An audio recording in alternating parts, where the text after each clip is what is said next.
ప్రభు గొప్ప నామానికి మహిమ కలుగును గాక. గత కాలం అంతా కాచి కాపాడి ఆయన కృపలో భద్రపరుచుకొని మనందరి జీవితాల్లో మరొక నూతన శుభదినాన్ని దేవుడు అనుగ్రహించి ఈ యొక్క ఆన్లైన్ ప్రేయర్లు అటెండ్ అవడానికి దేవుడు చూపిన మహాకృపను బట్టి దేవాది దేవునికి మహిమ కలుగును గాక. కూడి వచ్చిన మీ అందరికీ వందనాలు. ప్రభు నామమున మనం మీటింగ్ స్టార్ట్ చేసుకుందాం. జాయిన్ అవ్వాల్సిన వాళ్ళు అవుతుంటారు. దేవుడిచ్చిన అవకాశము ఎంతమందికి ధన్యత బాధ్యత లేదు. దేవుని మహాకృప మన ఎడలో ఉంది కాబట్టి ప్రతిరోజు ఆయన వాక్యం వినుటకు, ఆయన స్తుతించి ఘనపరచుటకు దేవుడిచ్చిన గొప్ప అవకాశాన్ని బట్టి ప్రభు గొప్ప నామానికి మహిమ కలుగును గాక. మనం మీటింగ్ స్టార్ట్ చేసుకున్నాం. మన మధ్యలో క్యాథరిన్ సిస్టర్ గారు ప్రార్థన చేస్తారు. సుజాత సిస్టర్ గారు పాట పాడతారు. Sister praise lord sister. Praise lord sister. ప్రార్థించుకుందాము. స్తోత్రం నైనా పరిశుద్ధుడా, మహిమోన్నతుడా, సర్వశక్తిమంతుడా, జీవంగల దేవ, నీకే కోట్లాది వందనాలు ప్రభా. తండ్రి ఏమి ఇచ్చినా మేము చెల్లించలేం నైనా. మా తలంపులు, క్రియలు, చూపులు, నడకలు, పాపం ముట్ట క్షమించమని అడుగుతున్నాం నాయన. తండ్రి నీకే స్తోత్రం యేసు ప్రభా, నీకు వందనాలు ప్రభా. నోటి ధర, కంటి ధర, చూపు ధర ఏమైనా పాపం ఉంటే క్షమించండి నాయన. కడిగి పరిశుద్ధపరిచింది తండ్రి యేసు ప్రభా, నీకే వందనాలు ప్రభా. తండ్రి నిన్న నేడు నిరంతరం ఏకరీతి ఉన్న తండ్రి నీకు వందనాలు ప్రభా. ఇచ్చిన సమయం బట్టి, దినం బట్టి నీకే కోట్లాది వందనాలు ప్రభా. ఈ ధన్యత యేసు ప్రభు ఇచ్చిన ఈ భాగ్యాన్ని బట్టి నీకే కోట్లాది వందనాలు ఆయన. ధన్యత లేకుండా మాకు కలుగ చేసిన దేవా నీకే స్తోత్రంలో చెల్లిస్తున్నాం. అర్హత లేక ఇచ్చిన ఈ అవకాశం బట్టి నీకే స్తోత్రంలో చెల్లిస్తున్నాం నాయన. తండ్రి నీకే వందనాలు ప్రభా. 2-3 నా నాముంటే అక్కడ ఉంటా అన్నారు ప్రభా. మా మధ్యలో దేవానికి స్తోత్రంలో కోట్లాది వందనాలయ్యా. సర్వాధికారి అయిన దేవానికి వందనాలు ప్రభా. యేసు ప్రభా, ఈ సాయంకాలంలో యేసు ప్రభా మా మధ్యలో దేవానికే వందనాలు ప్రభా. మీటింగ్ అంతతో నడిపించి విజయాన్ని దయచేయండి. రానే బిడ్డ తొందరగా నడిపించి వాళ్ళకున్న ఆటంకాలను తొలగించండి. వచ్చిన ప్రతి ఒక్క బిడ్డ ఆశీర్వాదాలు పొందాలా ప్రభా. తండ్రి నీకే స్తోత్రంలో చెల్లిస్తున్నాం నాయన. మరి యేసుకృష్ణ నామములో వాక్యం చేత మీరు మాతో ఎంతగానో యేసు ప్రభ మాట్లాడుతున్నారు నాయన. అందరూ బట్టి నీకు వందనాలు. వాక్యానుసారంగా మీరు జీవించే శక్తి మాకు దయచేయండి తండ్రి. నీకే వందనాలు ప్రభా. ప్రతి దినము మాకు యేసు ప్రభ అనుదిన ఆహారం మాకు దయచేసిన విధానాన్ని బట్టి నీకే కోట్లాది వందనాలు. జీవంగల దేవానికే వందనాలు యేసు ప్రభ. మాకు తోడైంటున్న ప్రభ, ప్రతి ఒక్క దాంట్లో మాకు విజయాన్ని కలగ చేసిన దేవానికే స్తోత్రంలో చెల్లిస్తున్నాం. సర్వాధికారి అయిన దేవానికే వందనాలు ప్రభ. ఈ ధన్యత ఎంతో మందికి లేదనైనా వాళ్ళకు కూడా కలగచేయమని ప్రార్థిస్తున్నాం నాయన. వారందరినీ సంధికి వచ్చిన మీ సహాయం చేయండి. వారందరినీ పాదపీఠం దగ్గరికి వచ్చును గాక ప్రభా. ఆటంకాలను తొలగించండి, బంధకాల కట్టని విరగొట్టండి. వాళ్ళు భారీ స్వతంత్ర విడుదల పొందును గాక. సంపూర్ణంగా నీ సంధికి వచ్చును గాక ప్రభా. మీరే సహాయం చేసి గానమేసి లాక్కారండి ప్రభా. సైతాన్ కట్లని విరగొట్టబడును గాక ప్రభా. రాత్రి కాలం మందు మరి కుటుంబాలు కూడా మారకుండా ఆయన కుటుంబాలంతా యేసు ప్రభ సంపూర్ణంగా మార్చబడును గాక. నీ సరస్వతనికి నడిపింపబడును గాక. వాళ్ళ మనోదత తెరవబడాల ప్రభా. సత్యాన్ని ప్రకటించే బిడ్డగా వాడబడును గాక. దేవానికే వందనాలు ప్రభ. ఎక్కడైతే అబద్ధము, మోసము పొంచుందో ప్రభా, దయ్యాల సమూహం అంతా కాలిపోను గాక. నీళ్ళలో దాని పాత్ర బంధిస్తున్న సైతన విడిచిపెట్టు. హెత్త కబారక్కర సిక్కి రక్త ప్రోక్షణ మీద దయచేసి ప్రజలంతా విడుదల పొంది సత్యాన్ని ప్రకటించే బిడ్డగా మీరు వాడుకోండి. నీ సాక్షిగా నిలబెట్టుకోండి తండ్రి. ఈ శయానికే వందనాలు ప్రభా. ఇచ్చిన ఈ అవకాశంలో ప్రభా నీ యేసు ప్రభ మాకు తోడైంటున్నావు ప్రభా. అందరిని బట్టి నీకు వందనాలు. జీవంగల దేవానికి స్తోత్రంలో చేస్తున్నాం. ప్రతి ఒక్క బిడ్డతో మీరు మాట్లాడండి దేవా. బలపరచండి, దీవించి ఆశీర్వదించండి నాయన ప్రభువా. పాటధర మీరు మై పొందండి. వాక్య చేత మీరు మాతో మాట్లాడి రాకడకై సిద్ధపరచుకోమని నజడని యేసుకు మడి వేడుకుంటున్నాం తండ్రి. ఆమేన్. Thank you sister. Praise lord. Thank you sister. Praise lord అందరికీ. మన మధ్యలో సుజాత సిస్టర్ గారు పాట పాడతారు. Sister praise lord sister.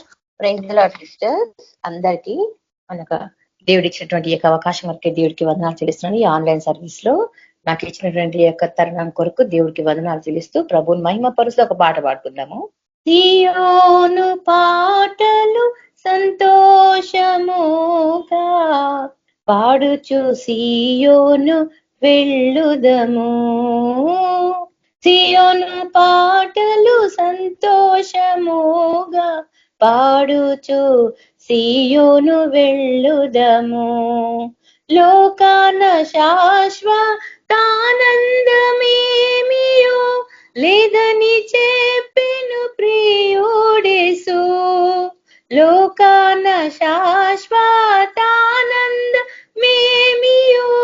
లేదని చెప్పెను ప్రియుడేసు. పొందవలేని లోకమునందు కొంతకాలం వెన్నో శ్రమలు.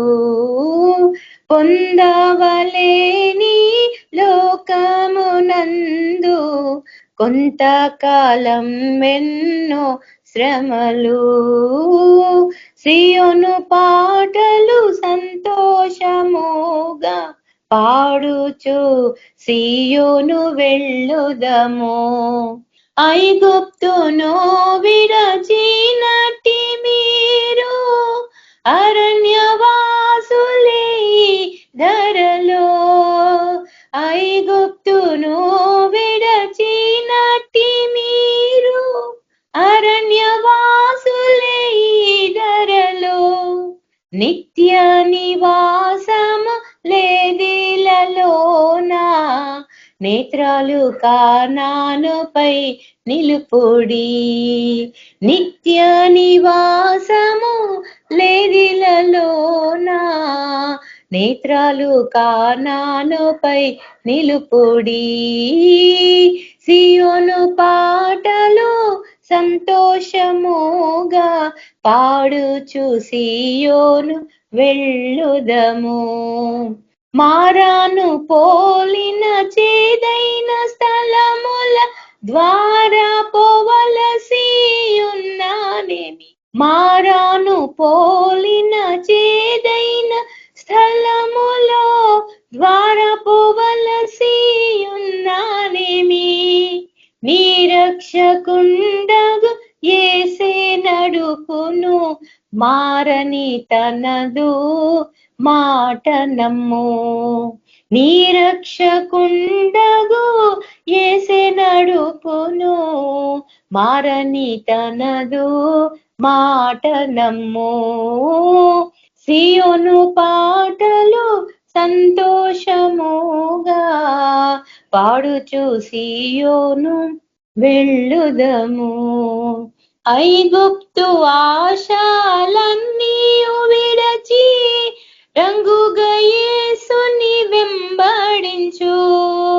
ఐగుప్తు ఆశాలన్నీ విడచి రంగుగా యేసుని వెంబడించు. పాడైన కోరహు పాపంబు మాని విధేయులైవే రాజిల్లుడి. పాడైన కోరహు పాపంబు మాని విధేయులైవే రాజిల్లుడి. సియోను పాటలు సంతోషముగా పాడుచు సియోను వెళ్ళుదము. ఆనందమయ పరలోకంబు మనది అక్కడ నుండి వచ్చునేసు. ఆనందమయ పరలోకంబు మనది అక్కడ నుండి వచ్చునేసు.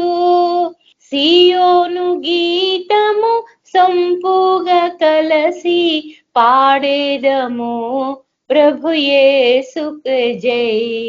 సియోను గీతము సంపుగా కలసి పాడేదము ప్రభు యేసుకు జై. సియోను పాటలు సంతోషముగా పాడుచు సియోను వెళ్ళుదము. పాడుచు సియోను వెళ్ళుదము. Praise lord sister. Thank you sister. Praise lord అందరికీ. ప్రభు గొప్ప నామానికి మహిమ కలుగును గాక. మన మధ్యలో శాంతమ్మ సిస్టర్ గారు వాక్యదానానికి నడిపిస్తారు. Sister praise lord sister. Praise lord sister. అందరికీ ప్రైజ్ లార్డ్. ప్రార్థన చేసుకొని వాక్యము ధ్యానం చేసుకుందాము. మహాపరిశుద్ధుడా, మహోన్నతుడా, సర్వాధికారి, సర్వశక్తి మంత్రుడు అయిన దేవాతి దేవ, ఈ బంగారు పాదాలకు వందనాలు, స్తుతులు, స్తోత్రాలు నాయన. దయగల తండ్రి, ప్రేమగల దేవానికి వందనాలు నాయన. ఈ దినమంతయో నా ప్రభా నీ కృపలను భద్రపరిచి కాచిన విధానం కొరకే నీకు వందనాలు, కృతజ్ఞతా స్తుతులు, స్తోత్రాలు నాయన. లోకంలో ప్రభా ఎవరికి లేని భాగ్యాన్ని మాకు ఇచ్చావు నా తండ్రి. నీ కృప చేతములు రక్షించుకున్నావు ప్రభా, నీకే కోట్లాది వందనాలు, కృతజ్ఞతా స్తుతులు, స్తోత్రాలు నాయన. మాకు ఇచ్చిన ఈ భాగ్యాన్ని ప్రతి ఒక్కరికి కూడా మీరు దయచేయండి నాయన. పరలోకపు తండ్రి, పరిశుద్ధుడా, నీకే స్తుతులు, స్తోత్రాలు నాయన. వాక్యం ద్వారా మీరు మాట్లాడండి తండ్రి. సైతాన్ దురాత్మలని బంధించండి యేసయ్యా తండ్రి. నా తలంపు, నా ఆలోచనలని కొట్టివేయండి దేవా. మీరే తండ్రి వాక్యం ద్వారా మాట్లాడండి. మీ ఆత్మ నడిపింపు దయచేయండి ప్రభా. ప్రతి సైతాన్ ఆటంకాలన్నీ తొలగించి నా ప్రభా మీరే మాతో మాట్లాడమని మమ్మల్ని నీ ఘనమైన హస్తానికి అప్పచెప్పుకుంటూ యేసయ్య పరిశుద్ధ నామమున ప్రార్థించి వేడుకుంటున్నాం తండ్రి. ఆమేన్. మన ప్రభువును రక్షకుడునైన యేసుక్రీస్తు నామమున మీ అందరికీ నా శుభాభివందనాలు. వాక్యం ధ్యానం చేసుకున్నాము.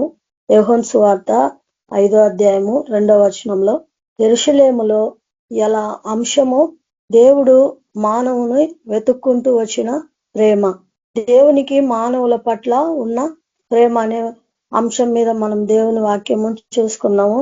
యోహాను సువార్త 2వ అధ్యాయము 5వ అధ్యాయము 2వ వచనంలో యెరూషలేములో గొర్రెల ద్వారం దగ్గర హెబ్రే భాషలో బెతెస్దా అనబడిన కోనేరు కలదు. దానికి 5 మండపములు కలవు. ఆయా సమయములకు దేవదూత కోనేటిలో దిగి నీళ్లు కదిలించుట కలదు. యెరూషలేములో గొర్రెల ద్వారం అని ఒక స్థలం ఉంది. హెబ్రే భాషలో బెతెస్దా అనబడిన ఒక కోనేరు ఉందంట యెరూషలేములో. దానికి 5 మండపములు కలవు. ఆయా సమయంలో దేవదూత కోనేటిలో దిగి నీళ్లు కదిలించుట కలదు. నీళ్లు కదిలించబడిన పిమ్మట మొదటి ఎవడు దిగునో వాడు ఎట్టి వ్యాధి గలవాడైనను బాగుపడును గనుక ఆ మండపంలో రోగులు, గుడ్డివారు, కుంటివారు, ఊచకాలు చేతులు గలవారు, గుడ్డివారు, కుంటివారు, ఊచకాలు చేతులు గలవారు గుంపులు గుంపులుగా పడి ఉండిరి. ఆ బెతెస్దా కోనేరు దగ్గర 5 మండపాలు ఉన్నాయి. అక్కడ రోగులందరూ అక్కడ ఉన్నారనమాట. ఇంట్లో వాళ్ళు అపవిత్రులు అని చెప్పి, వీళ్ళు పాపులు అపవిత్రులు అని చెప్పి ఆ రోజుల్లో గుడ్డి వారిని, కుంటి వారిని, అంగహీనులని వాళ్ళు ఇళ్లలో ఉంచుకునే వాళ్ళు కాదు. ఊరికి బయట వాళ్ళని ఒక మండపం లాగా ఉంటది, వాళ్ళకి ఒక స్థలము. కుష్ఠరోగుల్ని అందరిని తీసుకొచ్చి ఆ మండపం దగ్గర వాళ్ళని అక్కడ వదిలేసి వెళ్ళిపోతారు. అక్కడ ఒక కోనేరు ఉందంట ఆ మండపం దగ్గర. ఆయా సమయంలో దేవదూత వచ్చి ఆ నీళ్లు కదిలిస్తా ఉంటదంట. నీళ్లు కదిలిచ్చినప్పుడు ఎవరైతే ముందుగా దిగుతారో వాళ్ళు ఎట్టి వ్యాధి గల వారైనా కూడా బాగుపడతారంట. కానీ అక్కడ ఒక ఆయన 38 ఏండ్ల నుండి ఒక ఆయన పడి ఉన్నాడు. అక్కడ 38 ఏండ్ల నుండి వ్యాధి గల ఒక మనుషుడు ఉండేను. యేసు వాడు బహుకాలము నుండి పడి ఉండుట చూచి వాడు అప్పటికి బహుకాలము నుండి ఆ స్థితిలో ఉన్నాడని ఎరిగి స్వస్థపడ కోరుచున్నావా అని వాడిని అడగగా ఆ రోగి, అయ్యా నీళ్లు కదిలింపబడినప్పుడు నన్ను కోనేటిలోనికి దించుటకు నాకు ఎవడునూ లేడు కనుక నేను వచ్చినంతలో మరి ఒకడు నాకంటే ముందుగా దిగునని ఆయనకు ఉత్తరం ఇచ్చాను. అక్కడ చాలా మంది రోగులు ఉన్నారు, కుంటివారు ఉన్నారు, గుడ్డివారు ఉన్నారు, ఊచకాలు చేతులు గల వారు ఉన్నారు, పక్షవాయువు గల వారు ఉన్నారు. చాలా మంది రోగులు ఆ బెతెస్దా కోనేరు దగ్గర ఉన్నారు. అయితే అక్కడ నీళ్ళల్లో దిగిన వాళ్ళందరూ కూడా స్వస్థత పడుతున్నారు, స్వస్థత పొంది ఇంటికి వెళ్ళిపోతున్నారు బాగుపడి. కానీ అక్కడ 38 ఏళ్ల నుంచి కూడా ఒక ఆయన అదే స్థితిలో ఉన్నాడంట, 38 ఏళ్ల నుంచి. కానీ ఆయన అంటున్నాడు, యేసు ప్రభు ఆయనను చూసి ఆయన మీద కనికర పడుతున్నాడు. 38 ఏండ్ల నుండి ఆయనను సాతాను బంధించి పెట్టింది. నడవలేక, కదలలేక ఆయన వచ్చేలోపు ఇంకా వేరే వాళ్ళు నీళ్ళల్లో దిగిపోతున్నారు. అట్లా సాతాను ఆయనను బంధించి పెట్టింది. కదలేని స్థితిలో, ఆ నీళ్ళకు దిగలేని స్థితిలో ఆయన చాలా అవస్థ పడుతున్నాడు. కానీ ఆయనకు అందరు ఉన్నారు, తల్లిదండ్రులు ఉండొచ్చు, రక్త సంబంధికులు అన్నదమ్ములు ఉండొచ్చు, అక్కా చెల్లెళ్ళు ఉండొచ్చు, అందరు ఉన్నారు. కానీ ఎవరు కూడా ఆయనకు వచ్చి సహాయము చేస్తలేరు. ఆయన ఎవరు కూడా పట్టించుకోవటము లేదు. అయితే యేసు ప్రభు ఆయన చూసి కనికరపడి ఆయన దగ్గరకు వచ్చి స్వస్థపడ కోరుచున్నావా అని ఆయనను అడుగుతున్నాడు. 38 ఏండ్ల నుండి పడి ఉన్న ఆయన చూసి, నువ్వు స్వస్థత పడాలని ఆశపడుతున్నావా, నీకు స్వస్థత కావాలని కోరుకుంటున్నావా అంటే ఆయన ఏం ప్రత్యుత్తరం ఇస్తున్నాడంటే, అయ్యా ఆ రోగి, అయ్యా నీళ్లు కదిలింపబడినప్పుడు నన్ను కోనేటిలోనికి దించుటకు నాకు ఎవరునూ లేరు కనుక నేను వచ్చినంతలో మరి ఒకడు నాకంటే ముందుగా దిగునని ఆయనకు ఉత్తరం ఇచ్చాను. అయ్యా నేను నీళ్ళల్లో దిగుదామని వచ్చేలోపు వేరొకరు దిగి స్వస్థత పొందుతున్నారు. అయ్యా నాకు సహాయం చేయటానికి ఎవరు కూడా నాకు లేరు అనని ఆ రోగి యేసు ప్రభుతో అంటున్నాడు. అయితే యేసు ప్రభు కనికర పడుతున్నాడు. ఈయన చాలా కాలం నుంచి సగము జీవితము ఈ స్థితిలోనే ఉండి సగం జీవితము ఈయనకు అయిపోయింది. ఈయనకి ఎవరు సహాయం చేసే వాళ్ళు లేరు, ఎంతమంది ఉన్నా కూడా ఈయనను పట్టించుకోవటం లేదు అని దేవుడు ఆయన మీద జాలి కనికరము ఆయన కోసము వెతుక్కుంటూ ఆ బెతెస్దా కోనేరు దగ్గరికి యేసు ప్రభు వస్తున్నాడు.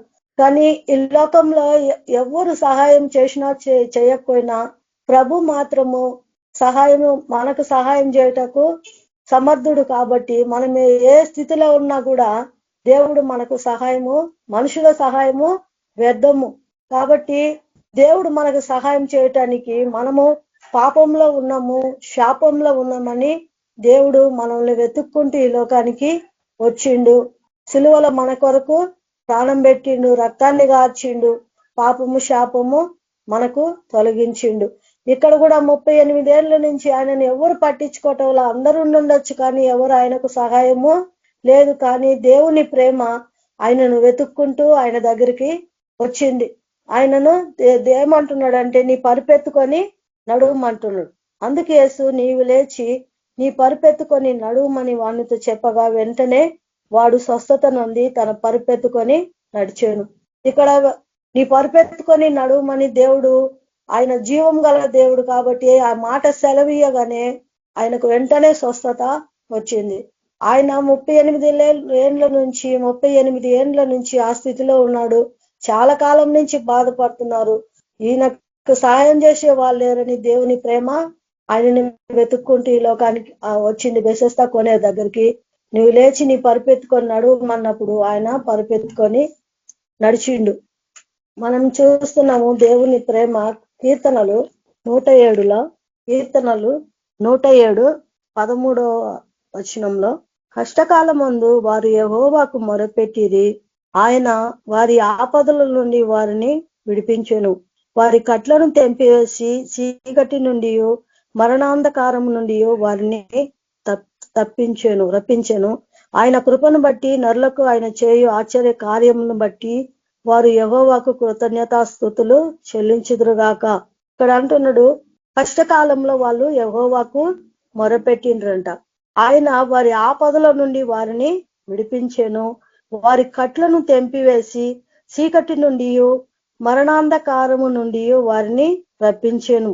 దేవుడు కష్టకాలంలో మొరపెడితే చీకట్లో నుంచి మరణాంధకారం నుంచి కూడా దేవుడు విడిపిస్తున్నాడు. వారి కట్లన్నీ కూడా తెంచివేస్తున్నాడు.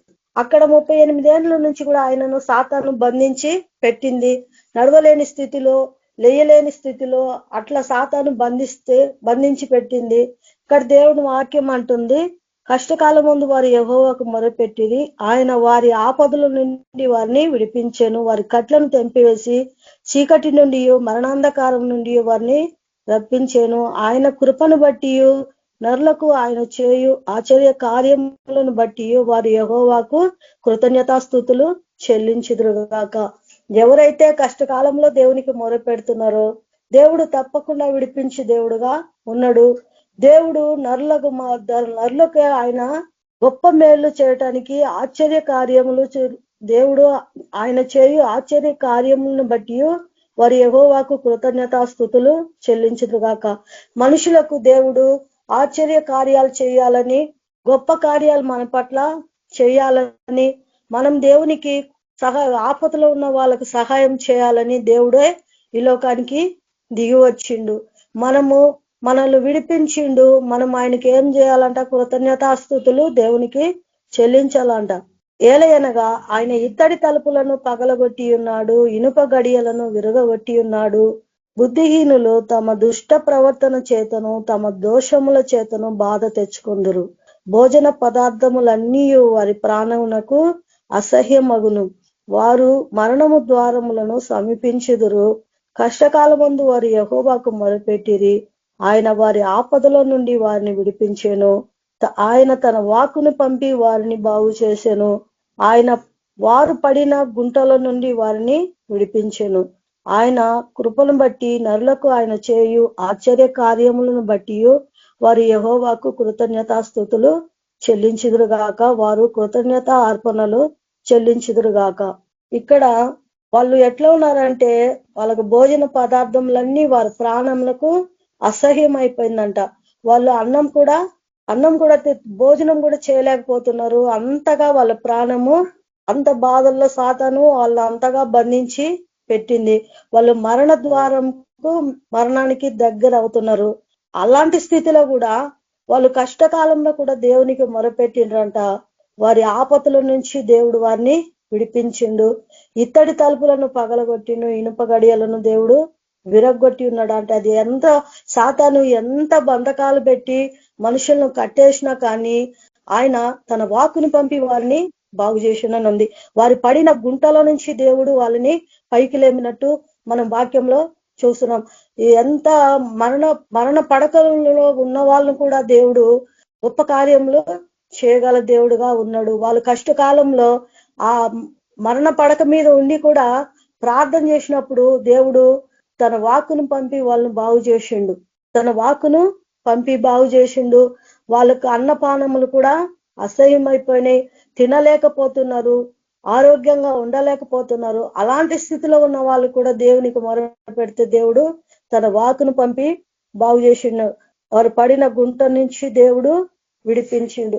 ఆయన గొప్ప దేవుడు కాబట్టి మన పట్ల ఆశ్చర్య కార్యాలు గొప్ప కార్యాలు చేయగల దేవుడుగా ఉన్నాడు. మానవుల పట్ల నరులకు ఆయన ఎవరు వెతుకుతారో వాళ్ళ పట్ల గొప్ప కార్యాలు దేవుడు చేయటకు సిద్ధంగా ఉన్నాడని మనం వాక్యంలో చూసుకుంటున్నాం. ఇంకా ఎజెకియలు గ్రంథము ఎజెకియలు 37 ఫస్ట్ నుంచి యెహోవా హస్తము నా మీదికి వచ్చెను, నేను ఆత్మవసనుడనై ఉండగా యెహోవా నన్ను తోడుకొని పోయి ఎముకలతో నిండిన ఒక లోయలో నన్ను దింపాను. ఆయన వాటి మధ్య నన్ను ఇటు అటు నడిపించుచుండగా ఎముకలు అనేకములు ఆ లోయలో కనబడేను. అవి కేవలము ఎండిపోయినవి. ఆయన నరపుత్రుడా, ఎండిపోయిన ఈ ఎముకలు బ్రతకగలవా అని నన్ను అడుగగా, ప్రభువా యెహోవా అది నీకే తెలియనని నేను అంటిని. అందుకు ఆయన ప్రవచనం ఎత్తి, ఎండిపోయిన ఈ ఎముకలతో ఇట్లనుము, ఎండిపోయిన ఎముకలారా యెహోవా మాట ఆలకించుడి. ఈ ఎముకలకు ప్రభు అయిన యెహోవా సెలవిచ్చినదేమనగా, మీరు బ్రతుకున్నట్లు నేను మీలోనికి జీవాత్మను రప్పించుచున్నాను. ఇక్కడ ఎజెకియలు 37 అధ్యాయం మొదటి నుంచి మనం చూస్తున్నాము. యెహోవా హస్తము నా మీదికి వచ్చెను, నేను ఆత్మవసనుడనై ఉండగా యెహోవా నన్ను తోడుకొని పోయి ఎముకలతో నిండి ఉన్న ఒక లోయలో నన్ను దింపెను. ఇక్కడ ఎజెకియల్ భక్తుడు దేవునిలో బాగా లీనమయ్యి ప్రార్థించినప్పుడు దేవుని హస్తము ఆయన మీదికి వచ్చిందంట. ఆయన ఆత్మవసనుడైపోయాడు. ఆయన దేవుని హస్తం ఏం చేస్తుందంటే ఆయనను తోడుకొని పోయి ఎముకలతో నిండి ఉన్న ఒక లోయలో ఆయనను దింపిందంట. ఆయన వాటి మధ్య అటు ఇటు తిరుగులాడుతూ నడిపిస్తుంటే అక్కడ ఎముకలు అనేకములు ఆ లోయలో కనబడేను. అవి కేవలము ఎండిపోయినాయి. ఒక లోయలో ఎండిపోయిన ఎముకలన్నీ ఉన్నాయి.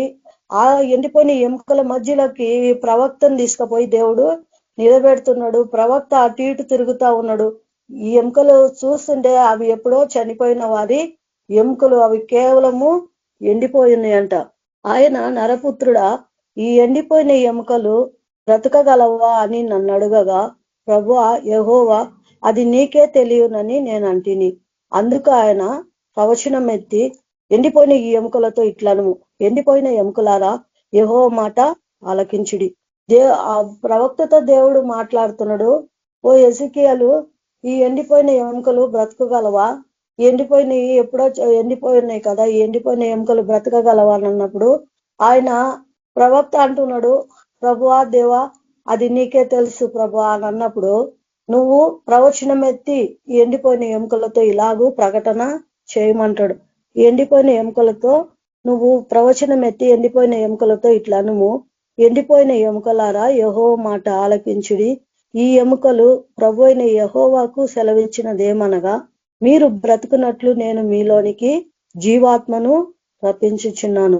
చర్మము కప్పి మీకు నరములనిచ్చి మీ మీద మాంసము పొదిగి చర్మము మీ మీద కప్పేదను. మీలో జీవాత్మను ఉంచగా మీరు బ్రతుకుదురు. అప్పుడు నేను యెహోవానై ఉన్నానని మీరు తెలుసుకొందురు. ఆయన నాకిచ్చిన ఆజ్ఞ ప్రకారము నేను ప్రవచించుచుండగా గడగడమను ధ్వని ఒకటి పుట్టెను. అప్పుడు ఎముకలు ఒకదానితో ఒకటి కలుసుకొనేను. దేవుడు అంటున్నాడు, ఈ ఎండిపోయిన ఎముకలతో నువ్వు మాట్లాడు. ఓ ఎండిపోయిన ఎముకలాగా దేవుడు మీకు సెలవిస్తున్నాడు. మీలోకి దేవుడు జీవాత్మను రప్పింపబోచున్నాడు, మీలో జీవాత్మ వస్తుంది అని చెప్పి ఆ ఎండిపోయిన ఎముకలతో మాట్లాడుతున్నాడు. ప్రవచనం ఎత్తి మాట్లాడుతున్నప్పుడే ఒక శబ్దము వస్తుందంట. గడగడని ఎముకలు కదులుతున్న శబ్దము ఎజెకియల్ భక్తుడు చూస్తా ఉన్నాడు. అప్పుడు చర్మము కప్పి మీకు నరములు ఇచ్చి మీ మీదికి మాంసము పొదిగి చర్మము మీ మీద కప్పేదను, మీలో జీవాత్మ ఉంచగా మీరు బ్రతుకుదురు. ఆ ఎండిపోయిన ఎముకల్లో కూడా దేవుడు జీవాన్ని పంపించిండు. మీరు బ్రతుకుతారు, మీకు నేను జీవమును ఇస్తున్నాను, జీవాత్మను మీకు ఇస్తున్నానని ఎండిపోయిన ఎముకలతో దేవుడు మాట్లాడుతున్నాడు. అలాగే ప్రవక్త కూడా ప్రవశిస్తుంటే అప్పుడు వెంటనే క్రియ అక్కడ జరుగుతా ఉంది. అప్పుడు గడగడమని శబ్దము వస్తుంది. అప్పుడు ఎముకలు ఒకదానితో ఒకటి కలుసుకొనేను. నేను చూచుచుండగా నరములను మాంసమును వాటి మీదికి వచ్చాను, వాటిపైన చర్మం కప్పాను, అయితే వాటిలో జీవాత్మ ఎంత మాత్రమును లేకపోయాను. అప్పుడు ఆయన నరపుత్రుడా, జీవాత్మ వచ్చినట్లు ప్రవచించి ఇట్లను, ప్రభువుకు యెహోవా సెలవిచ్చినదేమో అనగా, జీవాత్మ నలుదిక్కుల నుండి వచ్చి అతులైన వీరు బ్రతుకున్నట్లు వారి మీద ఊపిరి విడువుము. ఆయన నాకు ఆజ్ఞాపించినట్లు నేను ప్రవచింపగా జీవాత్మ వారిలోనికి వచ్చాను. వారి సజీవులై లేచి లెక్కింప సౌఖ్యం కాని మహాసైన్యమై నిలిచిరి. కానీ మాంసం వచ్చింది, చర్మం వచ్చింది, నరాలు వచ్చినాయి, అన్ని వచ్చింది, కానీ వాళ్ళు మనుషుల్లాగా అయినరు, కానీ వాళ్ళలో జీవాత్మ లేదంట. అప్పుడు జీవాత్మ వచ్చినట్లు ప్రవచించిట్లను ప్రభువుకు యెహోవా సెలవిచ్చినదేమనగా, జీవాత్మ నలుదిక్కుల నుంచి అతులైన వీళ్ళు చనిపోయిన వీళ్ళు బ్రతుకున్నట్లు ఊపిరి విడువమంటాడు. ఇక్కడ అంటున్నాడు, నరుని ఆత్మ యెహోవా పెట్టిన దీపం అంటాడు. నువ్వు బ్రతికి ఉన్నావన్న మాట ఉంది, కానీ నీవు జీవించుచున్నావన్న మాట ఉంది, కానీ నీవు మృతుడవే అంటాడు ప్రకటన గ్రంథంలో. ఇక్కడ కూడా దేవుడు మాట్లాడుతున్నాడు. వాళ్ళకు అన్ని నరాలు చర్మము అన్ని వచ్చింది, కానీ వాళ్ళలో జీవాత్మ లేదంట. అక్కడ దేవుడు జీవాత్మను రప్పిస్తున్నాడు. దేవుడు జీవాత్మ వచ్చినట్లు ప్రవచించిట్లను, నలుదిక్కుల నుంచి వచ్చి అతులైన వీరు బతుకున్నట్లు వారి మీద ఊపిరి విడుము. దేవుని ఆత్మ జీవాత్మ వాళ్ళలోకి వచ్చేలకే వాళ్ళు లెక్కింపాల సౌఖ్యం కానీ మహాసైన్యంగా వాళ్ళు నిలబడిండ్రంట. అప్పుడు ఆయన నాతో ఇట్లా, నేను నరపుత్రుడా, ఈ ఎముకలు ఇశ్రాయేలీయులందరినీ సూచించుచున్నవి. వారు మన ఎముకలు ఎండిపోయాను, మన ఆశ విఫలమాయను, మనము నాశనమైపోతిమి అని అనుకొనిచున్నారు. కాబట్టి ప్రవచనమెత్తి వారితో ఇట్లను, ప్రభువుకు యెహోవా సెలవిచ్చినదేమనగా, నా ప్రజలారా, మీరున్న సమాధులను నేను తెరిచేదను, సమాధుల నుండి మిమ్మల్ని బయటికి రప్పించి ఇశ్రాయేలు దేశంలోనికి తోడుకొని వచ్చేదను. నా ప్రజలారా, నేను సమాధులను తెరిచి సమాధులనున్న మిమ్మల్ని బయటికి రప్పింపగా నేను యెహోవానై ఉన్నానని మీరు తెలుసుకొందురు. మీరు బ్రతుకున్నట్లు నా ఆత్మను మీలో ఉంచి మీ దేశంలో మిమ్మల్ని నివసింపజేసేదను. యెహోవానగు నేను మాట ఇచ్చి దాన్ని నెరవేర్తునని మీరు తెలుసుకొందురు. ఇదే ప్రభువగు యెహోవా వాక్కు. ఇక్కడ ఈ ఎండిపోయిన ఎముకలన్నీ ఇశ్రాయేలీయులను సూచిస్తుంది. ఇశ్రాయేలీయులు అంటే దేవుని బిడ్డలను సూచిస్తున్నారు. వాళ్ళు అనుకుంటున్నారు, మా ఆశ విఫలమైపోయింది, మేము అనారోగ్యం పాలైపోయినాము, మేము ఏదనుకున్నా కూడా దేవుడు కార్యం జరగటం లేదు అని చెప్పి వాళ్ళు చాలా బాధపడుతున్నారు. కాబట్టి ప్రజలారా, మీరున్న సమాధులను నేను తెరిచేదను. సమాధులు అంటే పరిచయాలు సద్దుకేయాలు కూడా అంటారు. మీరు ఆనాటి పాస్టర్లను కూడా అంటారు, మీరు సున్నం కొట్టిన సమాధులు అంటాడు. మీకున్న బంధకాలను నేను తెంపివేస్తాను, మీరున్న సమాధుల నుంచి మిమ్మల్ని బయటికి రప్పిస్తాను అంటాడు. అక్కడ ప్రకటన గ్రంథంలో అంటాడు, ప్రకటన గ్రంథంలో కూడా జీవించుచున్నావు అన్న పేరు మాత్రం ఉన్నది, కానీ నీవు మృతుడవే అని అంటాడు. ఎందుకు దేవుని ఆజ్ఞలను వాళ్ళు పాటించకుండా, దేవుని మాటలు ఇశ్రాయేలు ప్రజలు ఆయన మాటకు లోబడకుండా, సర్వసత్యంలో వాళ్ళు తెలుసుకోకుండా లోకంలో ఎందరో ఉన్నారు కాబట్టి వాళ్ళు అనుకుంటారు మా ఆశ విఫలమైపోయింది, మా కార్యాలు జరుగుతలేవు, మేమెంత ప్రార్థన చేసినా దేవుడు ఆలకించటం లేదని ఇక్కడ అంటారు. కానీ వాళ్ళు ఆ సత్యం తెలుసుకొని ఆ దేవుని వైపు తిరిగి వాళ్ళు మొరపెట్టినప్పుడు ఈ ఎండిపోయిన ఎముకలు ఎట్లా బ్రతికినాయో, దేవుడు ఎండిపోయిన ఎముకలకు ఎట్లా దేవుడు జీవాత్మ రప్పించిండో అలా వాళ్ళు కూడా దేవుడు కూడా తన పరిశుద్ధాత్మను కుమ్మరించి దేవుణ్ణిలో వాళ్ళని ఆనందింపజేసే దేవుడుగా ఉన్నాడు. ఇక్కడ చూస్తున్నాం సామెతలు 8వ అధ్యాయంలో అంటాడు, జ్ఞానము ఘోషించుచున్నది, వివేచన తన స్వరమును వినిపించుచున్నది. త్రోవ పక్కను నడి మార్గంలో అది నిలుచుచున్నది. గుమ్మముల యొద్ద పురద్వారముల యొద్దను పట్టణపు గౌనుల యొద్దను నిలబడి ఇలాగూ ప్రకటన చేయుచున్నది, మానవులారా మీకే నేను దీనిని ప్రకటించుచున్నాను, జ్ఞానం లేని వాళ్ళారా జ్ఞానం ఎట్టిదని తెలుసుకొనుడి అంటాడు. బుద్ధిహీనులారా ఇక్కడ అంటాడు, నన్ను ప్రేమించి వారిని నేను ప్రేమిస్తున్నాను అంటాడు. 8వ అధ్యాయము సామెతలు 8వ అధ్యాయము 17వ వచనంలో, జ్ఞానం లేని వాళ్ళారా మీరు జ్ఞానము తెలుసుకోండి, ఇక్కడ నా నోరు సత్యమైన మాటలు పలుకును, దుష్టత్వము నా పెదవులకు అసహ్యము, నా నోటి మాటలన్నీ నీతి గలవి. అదే 17వ వచనంలో కూడా అంటాడు, నన్ను ప్రేమించి వారిని నేను ప్రేమించుచున్నాను, నన్ను జాగ్రత్తగా వెతుకువారు నన్ను కనుకొందురు. ఐశ్వర్యము ఘనతలు స్థిరమైన కలిమియు నీతియు నా యొద్ద ఉన్నది అంటాడు. దేవుణ్ణి ప్రేమించి వారిని, నన్ను ప్రేమించి వారిని నేను ప్రేమిస్తున్నాను, నన్ను జాగ్రత్తగా వెతుకువారు నన్ను కనుకొందురు అంటాడు. దేవుణ్ణి మనం జాగ్రత్తగా వెతికితే ఆయనను మనము కనుక్కుంటామంట. ఆయనను ప్రేమించి వారిని ఆయన ప్రేమిస్తున్నాడంట. ఐశ్వర్యమును ఘనతలను స్థిరమైన కలిమియు నీతియు నా యొద్ద ఉన్నది. మేలిమి బంగారము కంటేను అపరంజి కంటేను నా వలన కలుగు ఫలము మంచిదే అంటాడు. ప్రశస్త వెండి కంటే నా వలన కలుగు వచ్చుబడి దొడ్డిది. నీతి మార్గముల యందును న్యాయ మార్గముల యందును నేను నడుచుకొనుచున్నాను, నన్ను ప్రేమించి వారిని ఆస్తికర్తలుగా చేయుదును, వారి నిధులను నింపుతానంటాడు. దేవుణ్ణి ప్రేమించి వారిని ఆస్తికర్తలుగా చేస్తాడంట.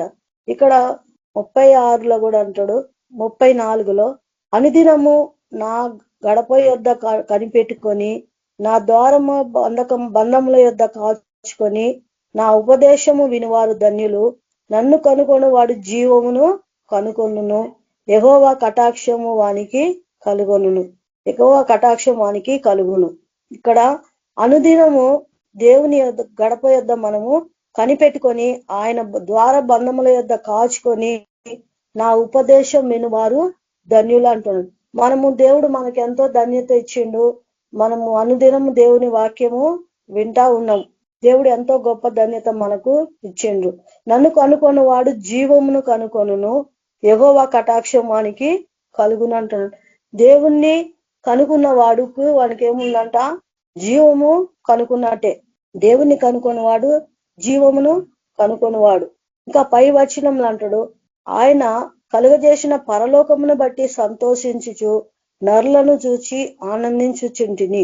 దేవుడు పరలోకమును సృష్టించిందంట. మనం పుట్టక తలకే పరలోకాన్ని దేవుడు పుట్టించిన దేవుడు, పరలోకాన్ని స్థాపించిన దేవుడు పరలోకాన్ని చేసిండు. ఆ పరలోకమును బట్టి సంతోషించుచు నరులను చూచి ఆనందించుచుంటిని.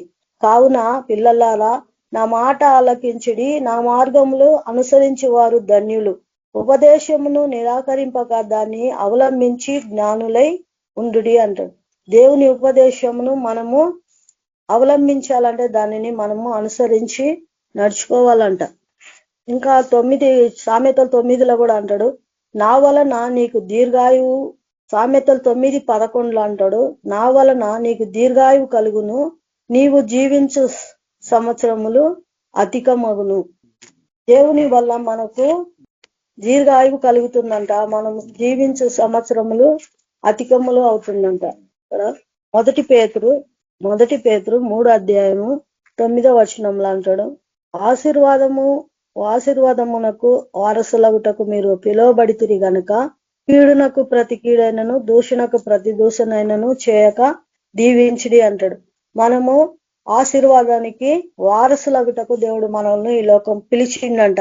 దేవునికి వారసులగుటకు దేవుడు మనల్ని పిలిచిండు.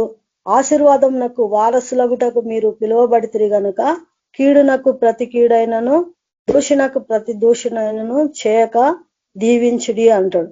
అదే 2వ అధ్యాయము మొదటి పేతురు 2:1 అంటాడు, ప్రభు దయాళుడని మీరు రుచి చూచి ఉన్న ఎడల సమస్తమైన దుష్టత్వమును సమస్తమైన కపటమును వేషధారణను అసూయయు సమస్త దూషణ మాటలను మాని క్రొత్తగా జన్మించిన శిశువులను పోలిన వారై నిర్మలమైన వాకను పాల వలన రక్షణ విషయంలో ఎదుగు నిమిత్తము ఆ పాలను అపేక్షించుడి అంటాడు.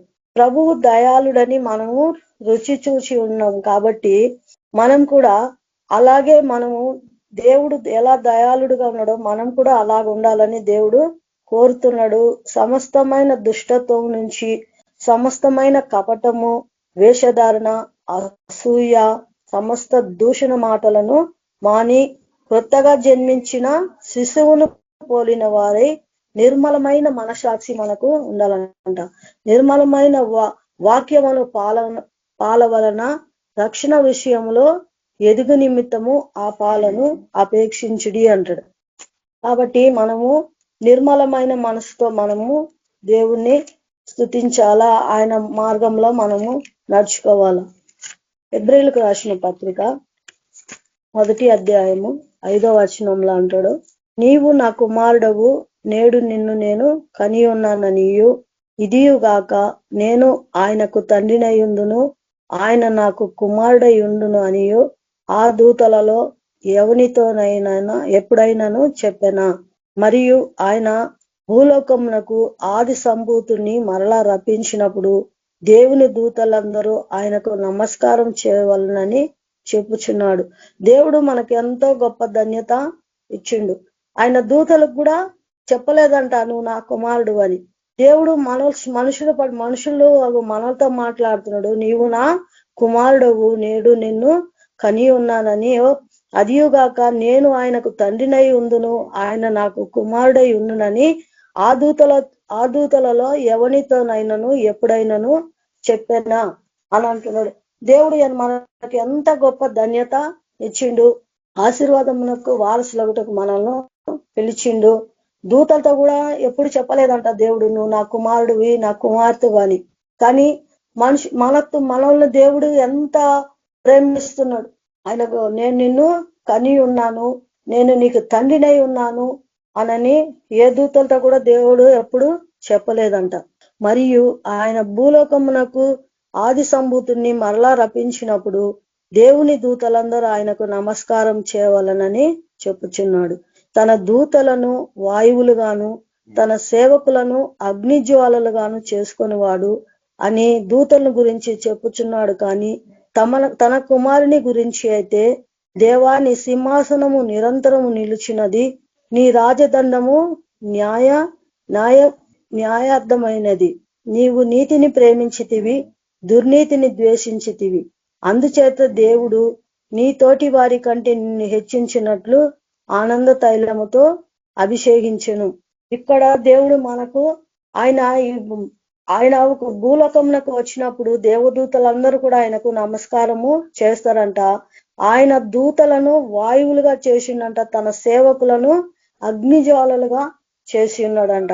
దేవుడు మనలో అగ్నిజ్వాలలుగా చేసి ఉన్నాడు అని తన దూతను గురించి చెప్పుచున్నాడు. కానీ తన కుమారుని గురించి అయితే దేవుడు తన కుమారుల్ని ఆయన సింహాసనం మీద కూర్చుండబెట్టాను అని వాక్యము మనము చూస్తున్నాం.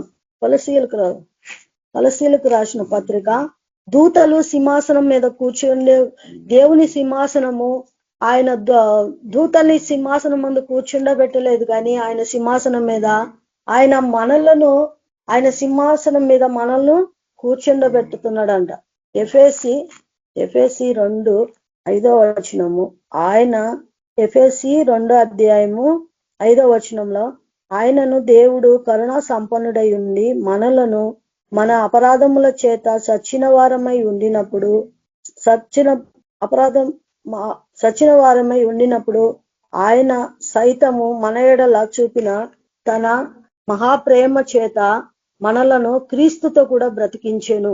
మనము దేవుల్లో రానప్పుడు మనము అపరాధముల చేత దోషముల చేత మనము సచ్చిన వారముగా మనము ఉన్నామంట. అయితే మనము అపరాధముల చేత సచ్చిన వారమై ఉండినప్పుడు దేవుడు కరుణా సంపన్నుడై ఉండి మనము మన అపరాధముల చేత సచ్చిన వారమై ఉండినప్పుడు సైతము మన ఎడల చూపిన తన మహా ప్రేమ చేత మనలను క్రీస్తుతో కూడా బ్రతికించెను. మన అపరాధముల చేత పాపముల చేత సచ్చిన వారై ఉన్నప్పుడు దేవుడు తన ప్రేమను వెల్లడి చేసి ఆయనతో కూడా మనల్ని బ్రతికించిండంట. కృపచేతనే మీరు రక్షింపబడి ఉన్నారు. యేసుక్రీస్తునందు ఆయన మనకు చేసిన ఉపకారం ద్వారా అత్యధికమైన కృపా మహోదైశ్వర్యమును రాబోవు యుగములలో కనపరుచు నిమిత్తము క్రీస్తు యేసునందు మనలను ఆయనతో కూడా లేపి పరలోకమందు ఆయనతో కూడా కూర్చుండబెట్టెను. ఆయన సింహాసనమందు మనల్ని రాబోవు యుగంలో మనకి ఇవి దేవుడు కనపరుస్తాడంట. ఆయన మహిమా ఐశ్వర్యమును రాబోవు యుగములలో కనపరుచు నిమిత్తము క్రీస్తు యేసునందు మనలను ఆయనతో కూడా లేపి పరలోకమందు ఆయనతో కూడా కూర్చుండబెట్టెను. మీరు విశ్వాసము ద్వారా కృపచేతనే రక్షింపబడి ఉన్నారు. ఇది మీ వలన కలిగినది కాదు, దేవుని వరమే. మనుషుల పట్ల ఎంత ప్రేమ ఉంది దేవునికి. దూతలను కూడా అంతగా ప్రేమిస్తలేడు, కానీ ఆయన సింహాసనం ముందు దూతలను కూర్చుండబెట్టలేదు, కానీ మనలను ఆయన సింహాసనం ముందు కూర్చుండబెడతాడంట. మనము పాపముల చేత అపరాధముల చేత సచ్చిన వారమై ఉన్నప్పుడు కూడా ఆయన ప్రేమ మనల్ని వెతుక్కుంటూ ఈ లోకానికి వచ్చింది. మనలను ఆయనతో కూడా బ్రతికించిందంట. ఆయన ప్రేమ చేత మనల్ని రక్షించుకున్నాడు. అది దేవుని వరం అంట, మనుషుల వలన కలిగినది కాదు, ఇది దేవుని వరము అంటున్నాడు. కొలసీలకు రాసిన పత్రిక 3వ అధ్యాయము 12వ వచనంలో కాక దేవుని చేత ఏర్పరచబడిన వారును పరిశుద్ధులను ప్రియులైన వారికి తగినట్లు మీరు జాలిగల మనసును దయాలత్వమును వినయమును సాత్వికమును దీర్ఘశాంతమును ధరించుకొనుడి. దేవుడు అంటాడు, మీరు దేవుని చేత ఏర్పరచబడిన వారు కాబట్టి పరిశుద్ధులుగా మనం ఉండాలంట, దేవునికి ప్రియులై ఉండాలంట. వారికి తగినట్లు మీరు జాలిగల మనసును దయాలత్వమును వినయమును స్వాతికమును దీర్ఘశాంతమును ధరించుకొనుడి. ఎవడైనాను తనకు హాని చేసనని ఒకని ఎడల ఒకడు సహించుచు ఒకని ఒకడు క్షమించుడి. ప్రభువు మిమ్మల్ని క్షమించలాగున మీరును క్షమించుడి. వీటన్నిటిపైన పరిశుద్ధాత్మ అనుబంధమైన ప్రేమను ధరించుకొనుడి. క్రీస్తు అనుగ్రహించు సమాధానము మీ హృదయములలో ఏలుచుండనీయుడి. ఇందుకొరకే మీరొక్క శరీరముగా పిలువబడితిరి. అందరూ మనము ఒక్కటే శరీరం అంట, కానీ దేవుడు శిరస్సు అయి ఉన్నాడు, మనము ఆయన శరీరమై ఉన్నాం. కాబట్టి మనము దేవుని చేత ఏర్పరచబడిన వారం కాబట్టి పరిశుద్ధులుగా ఉండాలంట, జాలిగల మనసు ఉండాలంట, దయాలత్వము వినయము స్వాతికమును దీర్ఘశాంతమును ధరించుకొనుడి అంటాడు. దీర్ఘశాంతమును మనం ధరించుకోవాలంట. ఎవడైనాను తనకు హాని చేసినని అనుకొని నెడల ఒకరినొకరు క్షమించుకోవాలంట, సహించమంటున్నాడు. మిమ్మను క్షమించలాగా మీరును క్షమించుడి. వీటన్నిటిపైన పరిపూర్ణతకు అనుబంధమైన ప్రేమను ధరించుకొనుడి అంటాడు. ప్రేమ అన్నిటినీ సహించును భరించును. ప్రేమలో డంబం ఉండదు అంటాడు. కృపావరములు నశించిపోతాయి, కానీ అన్ని కూడా వ్యర్థమవుతుంది, కానీ ప్రేమ నిత్యము నిలుచును. దేవుని ప్రేమ మనలో ఉండాలంట. దేవుడు పరిశుద్ధుడై ఉన్న ప్రకారము మనం కూడా పరిశుద్ధులమై ఉండాలంట. గలతీయులకు రాసిన పత్రిక 3వ అధ్యాయము 27లో అంటాడు, క్రీస్తులోనికి బాప్తిసం పొందిన మీరందరూ 3:27లో క్రీస్తులోనికి బాప్తిసం పొందిన మీరందరూ క్రీస్తును ధరించి ఉన్నారు. క్రీస్తును ధరించుకొని ఉన్నారు. ఇందులో యూదుడని గ్రీసు దేశస్థుడని లేదు, దాసుడని స్వతంత్రుడని లేదు, పురుషుడని స్త్రీ అని లేదు. క్రీస్తు యేసునందు మీరందరూ ఏకముగా ఉన్నారు. క్రీస్తు మీలో క్రీస్తు సంబంధులైతే ఆ పక్షమందు అబ్రహాం యొక్క సంతానమై ఉండి ఆ వాగ్దాన ప్రకారము వారసులై ఉన్నారు. క్రీస్తులోనికి బాప్టిసం పొందిన మీరందరూ క్రీస్తును ధరించుకొని ఉన్నారంట. మనము యేసు ప్రభు నామంన మనము బాప్టిసం తీసుకున్నాం కాబట్టి మనము యేసు ప్రభుని ధరించుకొని ఉన్నామంట. ఇందులో యూదుడని లేదు, గ్రీసు దేశస్థుడని లేదు, వారసుడని, దాసుడని, స్వతంత్రుడని లేదంట, పురుషుడని స్త్రీ అని లేదు. క్రీస్తు యేసునందు మీరందరూ ఏకంగా ఉన్నారు. అందరూ సమానంగా ఉన్నారు, ఆయనలో ఏకంగా ఉన్నారంట. దాసుడని లేదంట, స్వతంత్రుడని లేదు. క్రీస్తు యేసునందు మీరందరూ ఏకంగా ఉన్నారు. క్రీస్తు సంబంధులైతే ఆ పక్షమందు అబ్రాహాము యొక్క సంతానమైంది వాగ్దాన ప్రకారము వారసులై ఉన్నారు. మనము దేవుని వారసులమంట. పరలోక రాజ్యానికి మనము వారసులుగా మనము ఉన్నాం. కాబట్టి మనము ఆయన పరిశుద్ధుడై ఉన్న ప్రకారము మనం కూడా పరిశుద్ధులుగా ఉండాలంట. పరిశుద్ధులుగా మనము ఉండాలా. ఇంకా మనము దేవుడు పరలోకంలో ఆయన మందిరముగా మనము కట్టబడుతున్నామంట. సజీవమైన రాళ్ళంట. ఒక్కొక్క సజీవమైన రాళ్ళు వలె మనము దేవుని మందిరంలో మనము సజీవమైన రాళ్ళు వలె మనము ఉన్నామంట. దేవుడు స్థిరసై ఉన్నాడు. ఆయన శరీరము ఒక్కొక్కరు కూడా ఒక్కొక్క ఆత్మ సంబంధమైన రాయిలాగా దేవుడు మనల్ని మారుస్తున్నాడు. కాబట్టి మనము ఎంతో జాగ్రత్తతో మనము దేవునిలో మనము ఉండాల. మనము పరలోకానికి వారసులుగా ఉండటకు దేవుడు మనల్ని పిలిచిండు కాబట్టి మనం క్రీస్తును ధరించుకొని ఉన్నాం కాబట్టి ఆయనలో మనము ఉండాలంట. లాస్ట్ గా ఎజెకియలు 3వ అధ్యాయంలో కూడా అంటాడు. ఎజెకియలు 3వ అధ్యాయము 1వ వచనంలో, మరియు ఆయన నాతో ఇలాగ సెలవిచ్చాను, నరపుత్రుడా, నీకు కనబడిన దానిని భక్షించుము. ఈ గ్రంథమును భక్షించి ఇశ్రాయేలీయుల యొద్దకు పోయి వారికి ప్రకటన చేయము. నీ నోరు తెరవగా ఆయన ఆ గ్రంథమును నాకు తినిపించి, నరపుత్రుడా, నేను ఇచ్చుచున్న ఈ గ్రంథమును ఆహారముగా తీసుకొని దానితో నీ కడుపు నింపుకొనమని నాకు సెలవేగా నేను దానిని భక్షించి తిని అది నా నోటికి తేనె వలె మధురముగా ఉండేను. ఎజెకియలుతో దేవుడు అంటున్నాడు, నరపుత్రుడా, నీ కనబడిన దానిని భక్షించుము. నీవు గ్రంథమును భక్షించి ఇశ్రాయేలీయుల వద్దకు పోయి వాటిని ప్రకటన చేయమంటాడు. ఈ దేవుని పరిశుద్ధ గ్రంథమును మనం భుజించి అన్యజనుల వద్దకు పోయి ఇశ్రాయేలీయుల వద్దకు పోయి వాటిని ప్రకటన చేయము. నేను నోరు తెరవగా ఆ గ్రంథమును నాకు తినిపించి, నరపుత్రుడా, నేనిచ్చుచున్న ఈ గ్రంథమును ఆహారముగా తీసుకొని దానితో నీ కడుపు నింపుకొనమని సెలవీయగా నేను దానిని భక్షించి తిని అది నా నోటికి తేనె వలె మధురముగా ఉండేను. మరియు ఆయన నాతో ఇలాగ సెలవిచ్చాను, నరపుత్రుడా, నీవు బయలుదేరి ఇశ్రాయేలీయుల వద్దకు పోయి నా మాటలు వారికి తెలియజెప్పుము. నీవు గ్రహింపలేని ఏసా మాటలు పలుకు జనుల యొద్దకు కాదు, ఇశ్రాయేలీయుల వద్దకే నిన్ను పంపుచున్నాను. నీవు గ్రహింపలేని ఏసా మాటలు పలుకు అన్యజనుల యొద్దకు నిన్ను పంపుట లేదు. అట్టి వారి యొద్దకు నిన్ను పంపిన ఎడల వారు నీ మాటలు విందురు. అయితే ఇశ్రాయేలీయులందరూ కఠిన హృదయులై నేను చెప్పిన మాటలు ఆలకింపనొల్లక ఉన్నారు గనక ఈ మాటలు వినున్నొల్లరు. ఇక్కడ అంటున్నాడు, నీవు బయలుదేరి చెరలో ఉన్న నీ జనుల యొద్దకు పోయి ఈ మాటలు ప్రకటింపుము. వారు వినినను వినకపోయినను ప్రభువు యెహోవా ఇలాగూ సెలవిచ్చుచున్నాడని చెప్పుమని నాతో సెలవిచ్చాను. ఇక్కడ దేవుడు అంటున్నాడు, గ్రంథంలో వాక్యము, గ్రంథములో ఉన్న పరిశుద్ధ గ్రంథమును భుజించి ఇశ్రాయేలులకు నువ్వు ప్రకటన చేయాలా. వాళ్ళు విన్నా వినకపోయినా నువ్వు వాళ్ళకు చెప్పాలని ఎజెకియలుతో దేవుడు మాట్లాడిండు.